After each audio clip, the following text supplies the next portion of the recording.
Hello everyone, मैं ज्योति पारिक और आपका हमारे महाविद्यालय श्रीमती मोहरी देवी तापड़िया कन्या महाविद्यालय के इस यूट्यूब चैनल में एक बार फिर से स्वागत है। आज हम अपने फाइनल का जो भारत का भूगोल है उसमें एक नया टॉपिक लेके आ रहे हैं और उसका नाम है भारत की प्राकृतिक वनस्पति। तो देखिए, हम प्राकृतिक वनस्पति के बारे में देखते हैं तो प्राकृतिक वनस्पति का और जलवायु का एक दूसरे से गहरा संबंध है। प्राकृतिक वनस्पति है वो पूरी तरह से जलवायु पर निर्भर है। जैसे हम देखते हैं कि जहाँ पे जिस प्रकार की जलवायु पाई जाती है उसी क्षेत्र में उसी प्रकार की प्राकृतिक वनस्पति हमें देखने को मिलती है। हम देखते हैं कि अपने जो राजस्थान का जो पश्चिमी रेतीला मरुस्थल है उसमें जो जलवायु है तो वो बिल्कुल शुष्क जलवायु है, तापमान भी बहुत अधिक है। तो इस प्रकार से वहाँ जलवायु इस कठोर जलवायु होने के कारण से वहाँ की जो वनस्पति है वो भी वनस्पति में जैसे छोटी छोटी झाड़ियाँ हैं और घास है, कैक्टस है, नागफनी है, यही हमें देखने को मिलते हैं। फिर आगे हम अपने भारत में देखते हैं तो भारत का जो पूर्वोत्तर भारत है उसकी जो जलवायु है वो आर्द्र जलवायु है। वहाँ पे वर्षा का जो औसत है जो 1500 से 500 से ज़्यादा सेंटीमीटर है और उसी आर्द्र जलवायु होने के कारण से वहाँ की जो वनस्पति है वो भी आर्द्र वनस्पति ही वहाँ पाई जाती है। इस प्रकार से मध्य भारत में भी हम देखें तो पतझड़ी वनस्पति हमें देखने को मिलती है। इस प्रकार से हम कह सकते हैं कि जिस स्थान पर जैसी जलवायु है उसी स्थान पर उसी अकॉर्डिंग प्राकृतिक वनस्पति पाई जाती है। ठीक है, हम अपने भारत में देखते हैं तो भारत में प्राकृतिक वनस्पति को हम 8 भागों में विभाजित करते हैं। तो देखिए, ये 8 भाग कौन कौन से हैं। पहला है अपना उष्णकटिबंधीय सदाबहार वन, जो भारत में अपना जो पश्चिमी घाट पर्वत का जो पश्चिमी ढाल है उसमें और अपना जो पूर्वोत्तर भारत है उसमें पाई जाती है। फिर अपनी है उष्णकटिबंधीय आर्द्र मानसूनी वन, जो भारत में आर्द्र मानसूनी वन जिसको हम पतझड़ी वन भी बोलते हैं और ये भारत में इस क्षेत्र में मतलब पूर्वी क्षेत्र में पाई जाती है। अगली हमारी वनस्पति है उष्णकटिबंधीय शुष्क मानसूनी वन, जो भारत में भारत के जो मध्यवर्ती जो क्षेत्र है उसमें ये जो वनस्पति हमें देखने को मिलती है। अगली हमारी है मरुस्थलीय व अर्ध मरुस्थलीय वन। ये हमें नाम से पता चल रहा है जो अपना भारत का जो मरुस्थलीय क्षेत्र है जो थार का मरुस्थल है उसमें ये वनस्पति पाई जाती है। अगली हमारी है ज्वारीय वन। जो ज्वारीय वन तो हम देखते हैं कि अपने जो भारत का जो गंगा और ब्रह्मपुत्र का जो डेल्टाई भाग है उसमें यह वनस्पति देखने को मिलती है। अगली हमारी है उष्ण आर्द्र उपोष्ण और पहाड़ी वन। पहाड़ी वन आर्द्र उपोष्ण मतलब पहाड़ियों का जो निचला भाग है, पहाड़ियों की जो निचली घाटी है वहाँ पे इस प्रकार की वनस्पति देखने को मिलती है। आगे हमारी है आर्द्र शीतोष्ण पहाड़ी वन, मतलब पहाड़ों का शीतोष्ण पहाड़ियों का ऐसा भाग जो शीतोष्ण कटिबंध में आता है उस क्षेत्र में हमें ये प्राकृतिक वनस्पति देखने को मिलती है। अगली हमारी है हिमालय क्षेत्रीय वनस्पति। हिमालय की जो ऊंची ऊंची चोटियाँ हैं उन चोटियों में इस प्रकार की वनस्पति पाई जाती है। कौन सी? हिमालय क्षेत्रीय वनस्पति। इस प्रकार से हमने भारत की जो वनस्पति है उसको 8 भागों में बांटा है और आज हम शुरू करते हैं ये जो अपनी वनस्पति है उसको हम एक एक करके पढ़ना शुरू करते हैं। तो सबसे पहले हम पढ़ेंगे अपनी जो उष्णकटिबंधीय जो सदाबहार वन है उनके बारे में हम पढ़ेंगे कि ये जो सदाबहार वनस्पति है वो भारत में कहाँ कहाँ पाई जाती है, क्या क्या इनकी विशेषताएं होती है, इन सभी चीज़ों के बारे में हम आज पढ़ने जा रहे हैं। तो देखिए, अपनी पहली है उष्णकटिबंधीय सदाबहार वन। ऐसी वनस्पति जो उष्णकटिबंध में पाई जाती है। कौन से कटिबंध में? उष्णकटिबंध में वह पाई जाती है और जो सदाबहार होती है मतलब जो सदा हरे भरे वन होते हैं और जो उष्णकटिबंध क्षेत्र में पाए जाते हैं उन वनों को हम उष्णकटिबंधीय सदाबहार वन कहते हैं। ठीक है, अब हम देखते हैं कि इसका जो विस्तार है हम भारत में हम इसका विस्तार देखते हैं कि भारत के कौन से क्षेत्र में इस प्रकार की वनस्पति पाई जाती है। तो हम देखते हैं एक तो भारत का जो पश्चिमी तट है, पश्चिमी घाट पर्वत है, पश्चिमी घाट पर्वत के पश्चिमी तट पर पश्चिमी तट। ठीक है, हम पहला है पश्चिमी घाट पर्वत का पश्चिमी तट पर इस प्रकार की वनस्पति पाई जाती है। अगले क्षेत्र है भारत में इसका वो है पूर्वोत्तर भारत। ठीक है, ये 2 क्षेत्र हैं उष्णकटिबंधीय सदाबहार वनों के। तो हम एक बार मैप में देखते हैं कि मैप में ये कौन कौन से क्षेत्र हैं। तो पश्चिमी घाट का जो पश्चिमी तट है, देखिए ये आपका पश्चिमी हमने पिछले वीडियो में पढ़ा था इसके बारे में। ये भारत का पश्चिमी घाट पर्वत है। तो पश्चिमी घाट पर्वत का ये जो पश्चिमी क्षेत्र है, पश्चिमी तट है, ये जो पश्चिमी तट है, इसमें कौन सी वनस्पति पाई जाती है? उष्णकटिबंधीय सदाबहार वनस्पति। उष्णकटिबंधीय सदाबहार वनस्पति, सदाबहार वन। ठीक है, एक क्षेत्र तो ये वाले हो गए। ठीक है, जहाँ पर उष्णकटिबंधीय सदाबहार वन पाए जाते हैं। इसका क्षेत्र थोड़ा हम बड़ा कर देते हैं।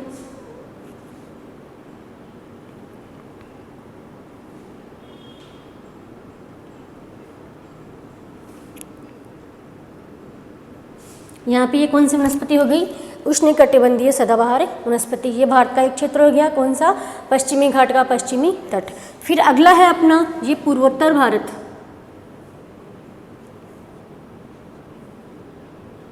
ये पूर्वोत्तर भारत में अपने जो पूर्वोत्तर जो सभी राज्य हैं वो कौन कौन से हैं? जैसे अरुणाचल प्रदेश है, नागालैंड है, असम है, त्रिपुरा है, मेघालय है। ये सभी क्षेत्र, सभी जो राज्य हैं वो इस पूर्वोत्तर भारत में आते हैं। और इस पूरे पूर्वोत्तर भारत में अपने जो उष्णकटिबंधीय सदाबहार वन है वो पाए जाते हैं। तो उष्णकटिबंधीय सदाबहार वनों के भारत में 2 क्षेत्र हो गए। पहला क्षेत्र है ये अपने पश्चिमी घाट पर्वत का पश्चिमी तट, और दूसरा जो क्षेत्र है वो है पूर्वोत्तर भारत। ठीक है, अब हम आगे चलते हैं और इनकी कुछ विशेषताएं देखते हैं कि इन वनों की क्या विशेषताएं होती हैं। विशेषताएं तो देखिए, ये जो वन है वो ऐसे क्षेत्रों में पाए जाते हैं जहाँ पे वर्षा का औसत स्तर 200 से अधिक हो। औसत स्तर 200 सेंटीमीटर से अधिक, वार्षिक औसत स्तर। जिन क्षेत्रों में जो वर्षा का जो वार्षिक औसत स्तर है वो 200 से अधिक है, उन क्षेत्रों में किस प्रकार के वन पाए जाते हैं? उष्णकटिबंधीय सदाबहार वन। और इस क्षेत्र में वर्षा का जो वार्षिक स्तर है वो 200 से अधिक है, लगभग 500 है। और उस क्षेत्र में तो आपको पता है कि जो मेघालय है, चेरापूंजी उसी क्षेत्र में है, तो वहाँ का जो वार्षिक औसत स्तर वो 1300 सेंटीमीटर से भी ज़्यादा है। तो मतलब ऐसा जो क्षेत्र जहाँ पे वर्षा का वार्षिक औसत 200 सेंटीमीटर से अधिक हो, ऐसे क्षेत्रों में ही अपने उष्णकटिबंधीय सदाबहार वन पाए जाते हैं। फिर हम देखते हैं यहाँ पे तापमान। तो तापमान होना चाहिए वर्ष के सभी महीनों में, वर्ष के सभी महीनों में उच्च तापमान होना चाहिए। उच्च तापमान मतलब कम से कम 25 से लेकर 30 डिग्री सेल्सियस तक तापमान होना चाहिए। ठीक है, निम्न तापमान होने वाले क्षेत्रों में ये वन नहीं पाए जाते हैं। आगे हम इनकी कुछ विशेषताएं देखें तो ये जो वन है ये बहुत सघन वन है। इन वनों में जो वनस्पति पाई जाती है वो सघन वनस्पति पाई जाती है, सघन वनस्पति। ठीक है, फिर आगे हम इनकी विशेषताएं देखें तो इन वनों की जो ऊंचाई है, इनकी ऊंचाई हम देखें तो 30 से लेकर 60 मीटर तक इन वनों की ऊंचाई होती है। मतलब ये वन काफ़ी बड़े होते हैं। इनकी जो ऊंचाई है वो 30 से लेकर 60 मीटर तक इनकी ऊंचाई होती है। फिर हम देखें अगली विशेषता इनमें देखें तो इन वनों में इन वनों के जो नीचे हैं छोटी छोटी झाड़ियाँ भी पाई जाती हैं। झाड़ियाँ और लताएँ इन वनों में पाई जाती हैं। झाड़ियाँ और लताएँ इन वनों में पाई जाती है। फिर आगे हम देखें तो इनका जो ये वन हमने देखा कि ये वन बहुत सघन वनस्पति यहाँ पे है। तो मतलब ये वन जो बहुत सघन है तो इन वनों का आर्थिक महत्व ही बहुत कम है, क्योंकि हम इन वनों का दोहन आसानी से नहीं किया जा सकता है, क्योंकि इन वनों में बहुत अधिक वनों की जो विविधताएं भी हमें देखने को मिलती है। मतलब एक ही प्रकार के वन यहाँ पे नहीं पाए जाते हैं, यहाँ पे अनेक प्रकार के वन एक साथ देखने को मिलते हैं। तो हम इनका आर्थिक दोहन करना चाहें तो बहुत मुश्किल है। इस प्रकार से इनका जो आर्थिक महत्व है वो बहुत कम है। और इनकी जो वनों की जो लकड़ियाँ हैं वो बहुत कठोर होती हैं, कड़ी और कठोर होती है इनकी लकड़ियाँ। ठीक है, कड़ी और कठोर होती है इनकी लकड़ियाँ। तो अगर इनका जो आगे हम देखते हैं कि इन वनों की जो जैव विविधता वो पाई जाती है, क्योंकि यहाँ पे अनेक प्रकार की जो वनस्पति है वो मिलती है, एक साथ मिलती है, और जीव जंतु भी अनेक प्रकार के यहाँ इस क्षेत्र में मिलते हैं। तो जैव विविधता की दृष्टि से ये काफ़ी महत्व है। जैव विविधता इन वनों में पाई जाती है। ठीक है, आगे हम देखते हैं कि इन वनों में कौन कौन सी जो वनस्पति है वो मिलती है। तो इनके हम जो नाम देखते हैं कि यहाँ पे एक तो रबड़ है, महोगनी है। इन वनों में रबड़, महोगनी, ताड़, रबड़, महोगनी, ताड़ और बांस, सिनकोना, बांस, सिनकोना आदि वृक्ष इन वनों में पाए जाते हैं। ठीक है, कौन कौन से हैं? रबड़ है, महोगनी है, ताड़ है, बांस और सिनकोना इन वनों में पाए जाते हैं। इस प्रकार से हमने सबसे हमारा जो पहले वन है उष्णकटिबंधीय सदाबहार, इन वनों के बारे में हमने देखा है कि इन वनों का जो विस्तार है, इन वनों का विस्तार भारत में 2 ही जगह पाया जाता है। एक है हमारा पश्चिमी घाट का पश्चिमी तट और अगला है हमारा पूर्वोत्तर भारत। ठीक है, फिर हमने इन वनों की विशेषताएं देखी कि इन वनों में जो ऐसे वन जो जहाँ पर वर्षा का वार्षिक औसत 200 से अधिक होता है उन्हीं क्षेत्रों में ये वन पाए जाते हैं। तो इनके लिए वर्षा कितनी होनी चाहिए? 200 सेंटीमीटर से अधिक। फिर हम इनका तापमान देखें तो लगभग पूरे वर्ष भर उच्च तापमान होना आवश्यक है। तो तापमान में हमने देखा कि 25 से लेकर 30 डिग्री सेल्सियस तापमान भी इनमें आवश्यक है। फिर हम देखते हैं इनकी कुछ विशेषताएं हमने देखी है। तो इनकी विशेषता, प्रमुख विशेषता इनकी क्या है कि वन बहुत लंबे होते हैं। ये वन, इन वनों की जो ऊंचाई होती है 30 से लेकर 60 मीटर तक इन वनों की ऊंचाई होती है और ये बहुत सघन होते हैं। इन वनों में एक जो लताएं भी एक हमें जाते हैं उन वनों को हम देखते हैं या फिर उन वनों के अंदर हम प्रवेश करते हैं, हम देखते हैं कि इनकी जो वन है, एक वृक्ष के ऊपर लता है वो दूसरे वृक्ष के ऊपर भी जा रही है। ठीक है, बहुत सघन वन ये पाए जाते हैं। वहाँ पे झाड़ियाँ भी मिलती है और अनेक जो छोटी छोटी घास है, गुल्म है, झाड़ियाँ हैं, लताएँ हैं, वो सब एक साथ मिलती है। मतलब इन वनों का जो इतने सघन वन ये पाए जाते हैं कि इनका जो विदोहन हम करना चाहें तो बड़ी मुश्किल है। इसलिए उनका जो आर्थिक महत्व है, इतने ये वन इतने मजबूत है, एक लकड़ी इनकी कठोर है, फिर भी इनका आर्थिक महत्व बहुत कम है क्योंकि इनका विदोहन करना बहुत मुश्किल है। ठीक है, इस प्रकार से ये इमारती लकड़ी भी यहाँ पे पाई जाती है लेकिन फिर भी हम इनका उपयोग नहीं कर पाते हैं क्योंकि यहाँ पे जो सुविधाएं हैं बहुत कम मिलती है। इनका जो यहाँ पे परिवहन के साधन भी इन वनों में बहुत कम पाए जाते हैं। इनका जो फिर आगे हम देखें कि इन वनों में जो वनस्पति मिलती है वो है रबड़ है, महोगनी है, ताड़, बांस और सिनकोना, ये वनस्पति इन क्षेत्रों में पाई जाती है। अब हम आगे बढ़ते हैं और अपना जो अगला वन है, वनस्पति है, उसके बारे में हम देखते हैं। अपनी अगली वनस्पति है उष्णकटिबंधीय आर्द्र पतझड़ वन।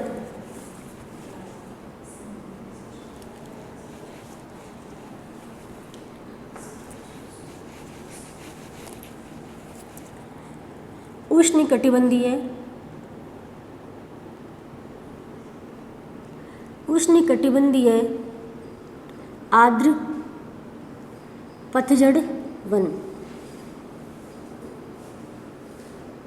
पतझड़ वन ऐसे वन जो उष्णकटिबंधीय क्षेत्रों में पाए जाते हैं और उनकी जो पत्तियां हैं वो अपने वृक्ष जो अपनी पत्तियों को साल में एक बार गिरा देते हैं। उन वनों को हम कहते हैं उष्णकटिबंधीय आर्द्र पतझड़ वन। तो हम इनका भारत में हम इनका विस्तार देखते हैं। तो भारत में इनका विस्तार देखिए, एक तो है पश्चिमी घाट पर्वत का पूर्वी ढाल, ये अपना पश्चिमी घाट पर्वत है, इसका पश्चिमी ढाल तो ये हो गया और ये इसका पूर्वी ढाल हो गया, ये इसका पूर्वी ढाल हो गया। तो इस क्षेत्र में कौन से वन पाए जाएंगे? इस क्षेत्र में जो वन पाए जाते हैं उनका नाम है उष्णकटिबंधीय आर्द्र पतझड़ वन। उष्णकटिबंधीय आर्द्र पतझड़ वन। ठीक है, एक अपना भारत में अपना एक क्षेत्र तो हो गया पश्चिमी घाट पर्वत का पूर्वी तट। ठीक है, अगला क्षेत्र है हिमालय का तराई क्षेत्र, ये अपना हिमालय क्षेत्र है और इसका जो ये तराई क्षेत्र है, ठीक है,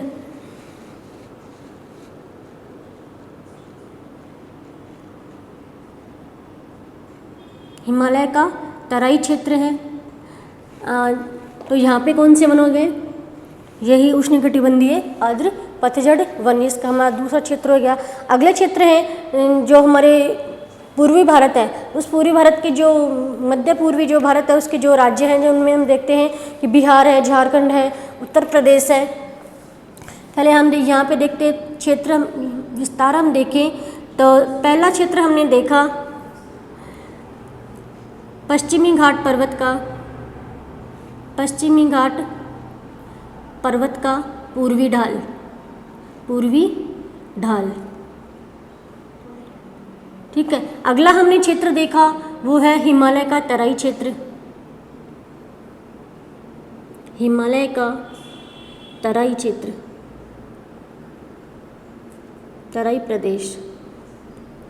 ठीक है, फिर हमारा तीसरा जो क्षेत्र है भारत का वो है हमारे मध्य या पूर्वी भारत के जो राज्य हैं उनमें है बिहार, झारखंड, उत्तर प्रदेश, बिहार, झारखंड, उत्तर प्रदेश, उत्तर प्रदेश, उड़ीसा, पश्चिमी बंगाल, उड़ीसा, पश्चिमी बंगाल, उड़ीसा, पश्चिमी बंगाल, और है महाराष्ट्र, आंध्र प्रदेश, कर्नाटक, महाराष्ट्र, आंध्र प्रदेश, कर्नाटक, मध्य प्रदेश, छत्तीसगढ़, मध्य प्रदेश, छत्तीसगढ़, छत्तीसगढ़, तमिलनाडु और केरल, तमिलनाडु और केरल। ठीक है, हमारा जो तीसरा क्षेत्र है वो उसमें कौन कौन से राज्य आते हैं उनको हम देखते हैं। बिहार है, झारखंड है, उत्तर प्रदेश है, उड़ीसा, पश्चिमी बंगाल, महाराष्ट्र, आंध्र प्रदेश, कर्नाटक, मध्य प्रदेश, छत्तीसगढ़, तमिलनाडु और केरल। मतलब ये वाला जो पूरा क्षेत्र हम देख लेते हैं, ये पूरा क्षेत्र,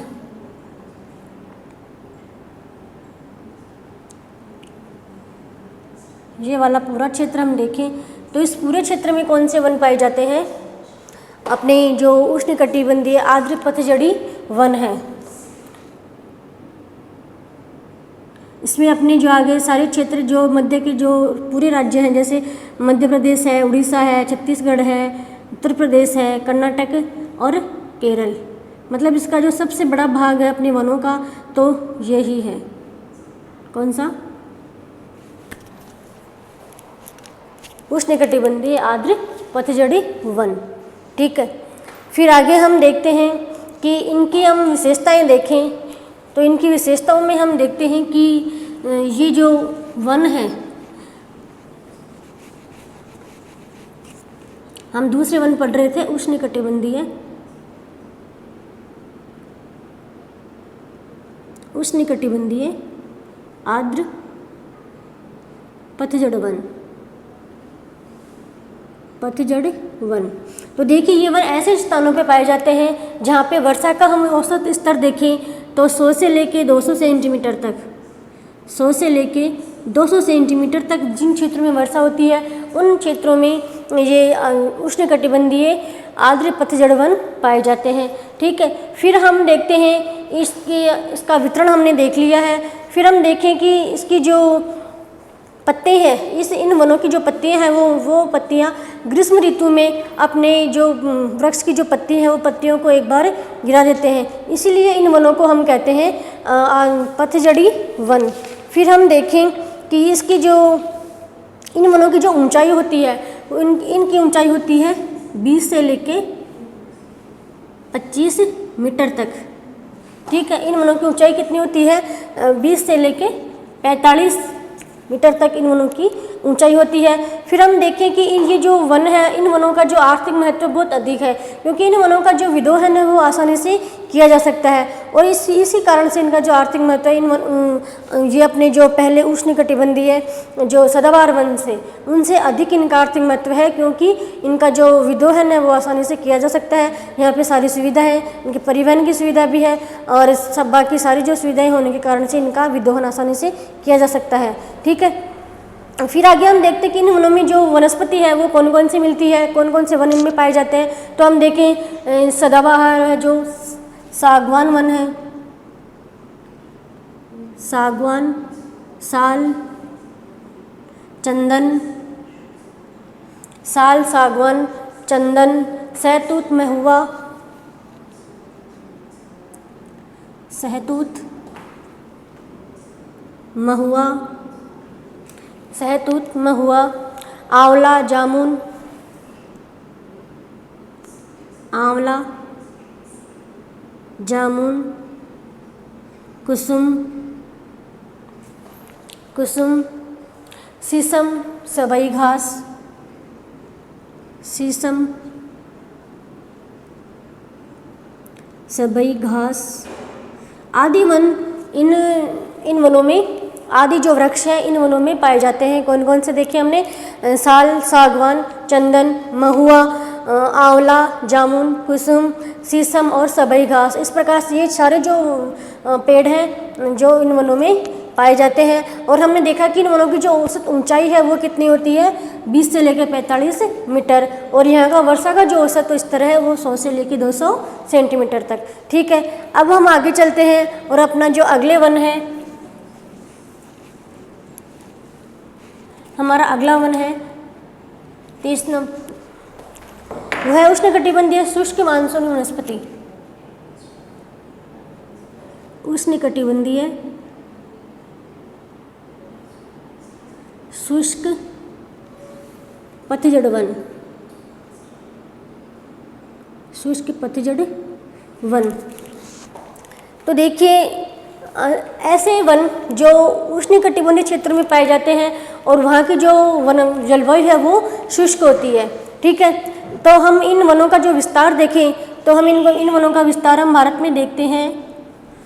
तो देखिए ये वन भारत में पूर्वी राजस्थान,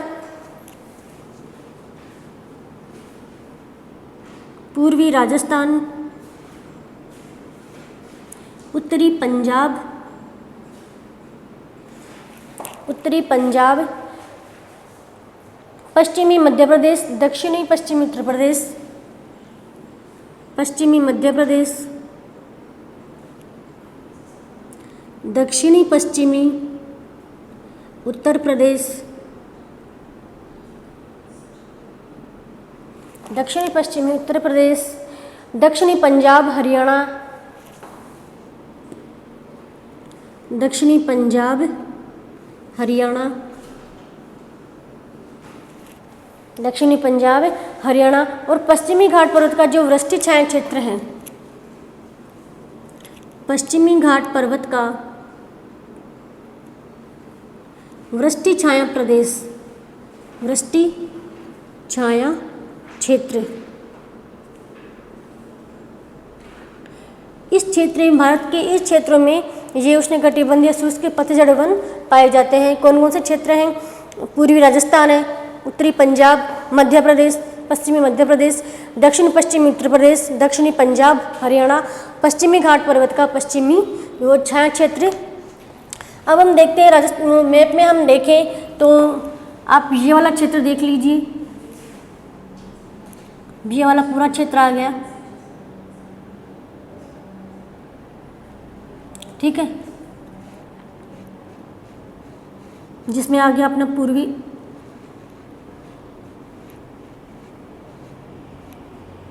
इतना क्षेत्र आप समझ लीजिए, जिसमें पूरा पश्चिमी रेगिस्तान इसमें नहीं आता है, इसमें केवल पूर्वी राजस्थान है और दक्षिणी पश्चिमी उत्तर प्रदेश है, पश्चिमी मध्य प्रदेश है। ठीक है, इस प्रकार से ये क्षेत्र है जिसमें हमारे जो उष्णकटिबंधीय शुष्क पतझड़ वन पाए जाते हैं।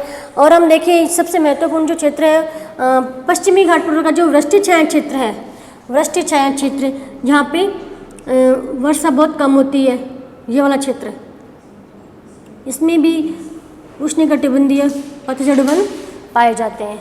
ठीक है, और आगे हम देखें कि इन वनों की जो ऊंचाई होती है, इन वनों की हम विशेषताएं देखते हैं। विशेषताएं तो देखिए इन वनों की जो औसत ऊंचाई होती है वो 6 से लेकर 9 मीटर तक होती है। इनकी ऊंचाई होती है 6 से लेकर 9 मीटर तक। ठीक है, फिर आगे हम देखें कि इनकी जो जड़ें है होती है वो जड़ें काफ़ी गहरी होती है, बहुत लंबी होती है, क्योंकि ये गहराई में जड़ होने की वजह से ये गहराई से जल प्राप्त कर सके। और इनकी जो पत्तियों की जो छाल होती है वो मोटी होती है, और ये इनकी जो पत्तियाँ होती है वो कांटेदार होती है। और क्योंकि ये वाष्पीकरण की दर को कम कर सके, इसीलिए इनकी जो पत्तियाँ का जो दल है वो बहुत मोटा होता है, इनमें कांटेदार पत्तियाँ होती है। और इनमें हम देखते हैं कि इनमें कौन कौन से वन पाए जाते हैं, तो हम देखते हैं महुआ, बबूल। विशेषताओं में हमने देखा कि इसकी जो ऊंचाई होती है 6 से लेके 9 मीटर तक होती है। फिर हम देखा कि जो पत्तियां होती है, पत्तियां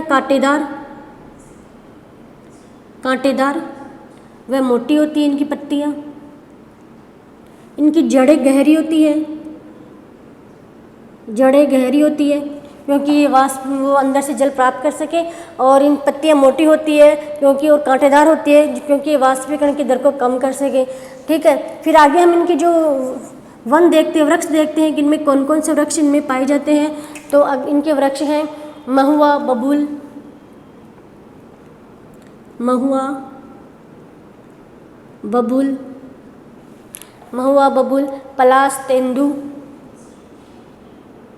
पलास,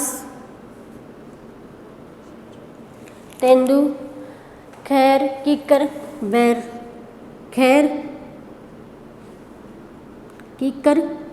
और बैर, ये वृक्ष इन वनों में पाए जाते हैं। कौन से वनों में? उष्णकटिबंधीय शुष्क पतझड़ वनों में। ठीक है, इस प्रकार से हमारा ये तीसरे वन है वो गए। आगे हम चलते हैं और हम देखते हैं मरुस्थलीय और अर्ध मरुस्थलीय वनस्पति।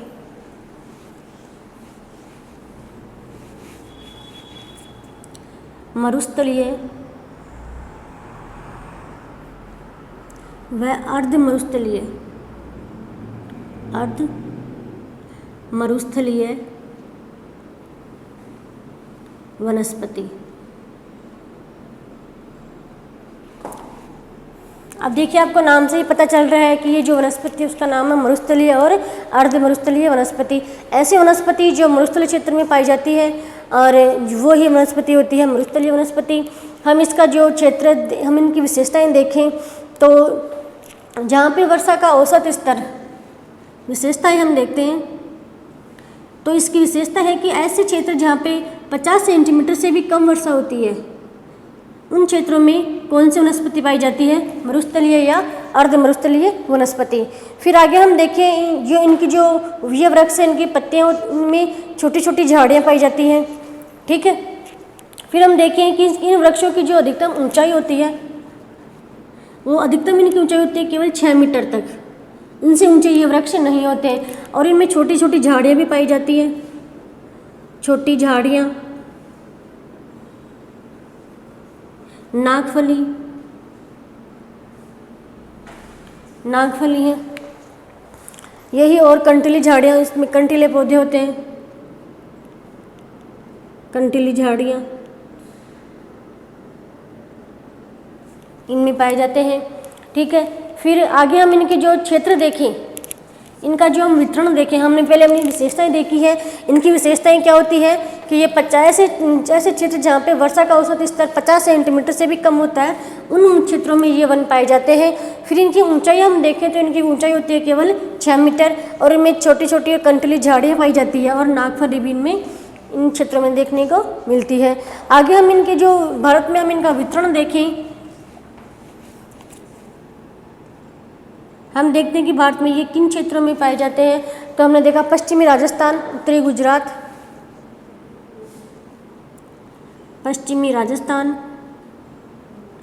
उत्तरी गुजरात, उत्तरी गुजरात। फिर अगला क्षेत्र है पश्चिमी घाट पर्वत का वृष्टि छाया क्षेत्र, पश्चिमी घाट पर्वत का वृष्टि छाया क्षेत्र। इसके दो ही क्षेत्र हैं, एक है पश्चिमी राजस्थान और उत्तरी गुजरात, और अगला क्षेत्र है पश्चिमी घाट पर्वत का वृष्टि छाया क्षेत्र। ठीक है, हम मैप में देखते हैं तो यहाँ पे ये वनस्पति पाई जाती है इस क्षेत्र में, इस क्षेत्र में ये वनस्पति पाई जाती है। कौन सी है? मरुस्थलीय और अर्ध मरुस्थलीय वनस्पति।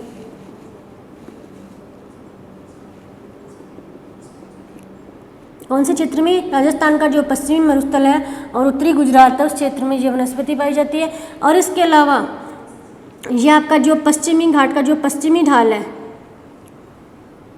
उसमें भी ये वनस्पति देखने को मिलती है, क्योंकि यहाँ पे भी वर्षा का औसत स्तर बहुत ही कम है। ठीक है, आज हमने ये अपनी जो भारत की जो वनस्पति है उनमें हमने अब 4 प्रकार की जो वनस्पति है उनके बारे में आज हमने पढ़ लिया है, और आने वाले वीडियो में हम अपनी जो 4 वनस्पति बच गई है उनके बारे में हम पढ़ेंगे। तब तक के लिए धन्यवाद।